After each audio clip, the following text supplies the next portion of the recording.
Žinoma, pasikeis, bet iš karto pasakyčiau, kad vargu ar tai turės kokiu nors labai esminių pokyčių to šalies politiniam stabilumui ar ekonominiai raidai. Kaip jau minėjau, tarp dabartinių politinių lyderių strateginis suderinamumas yra akivaizdus ir nematyti kokiu nors ten priešpriešų ar šios konkurencijos, kuris sutrukdytų tą strategiją įgyvendinti, žinoma, jeigu tos prielaidos bus realiai sudarytos ir pasiliks ne vien tik tai strateginiuose dokumentuose.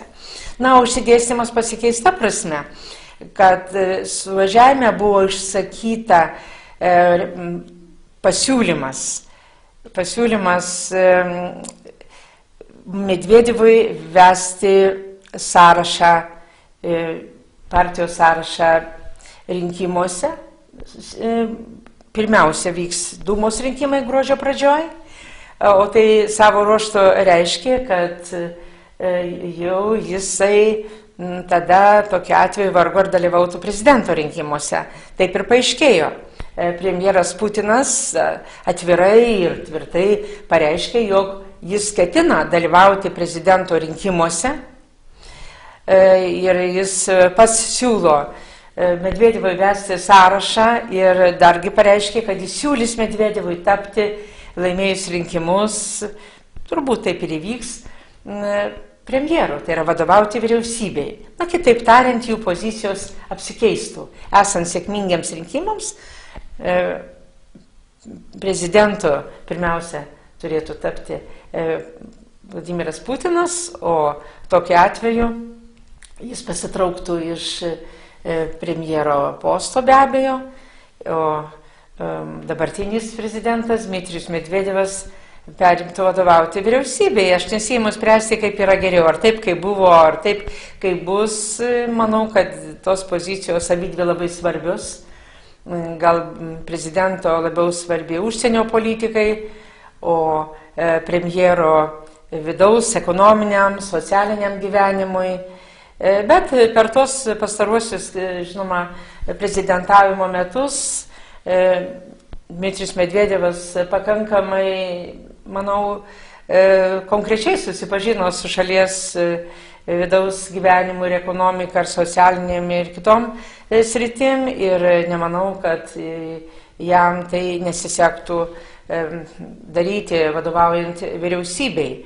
Na, manau, kad geriau toks aiškumas, stabilumas, kuris leidžia mums prognozuoti perspektyvą.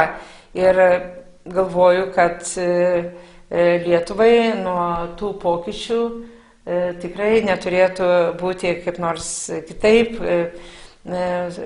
kitaip klostytis tie santykiai su Rusijos partneriais. Žinoma, aš galvoju ir ne tik apie tarpvalstybinius partnerius, bet ir mūsų galimi ryšiai su regionais, su ūkio partneriais. Tai reikia matyti tų ryšių visumą. Kažkaip mes čia labai dažnai ir žiniasklaidos klausimuose dominuoja tik tai štai tarpvalstybiniai ir tarppartiniai ryšiai. Tuo tarpu yra tokia ryšių įvairovė, kuri, aišku, irgi priklauso nuo to, kaip tarpvalstybinių lygių tie ryšiai klostosi. Mums svarbu palankus kontekstas ir tam palankiam kontekstui reikia ne tik pirmiem asmenim, bet ir kitiems, ir politikams, ir žinomiems visuomenės atstovams prisidėti, padirbėti. Pastaraisiais metais jūs daug dirbate talkindama Lietuvos verslui Rusijos ir kitose rinkose. Ar tie pokyčiai Rusijos valdžios struktūrose nepakeis jūsų galimybių formuojant Rusijoje Lietuvos verslui palankę aplinką?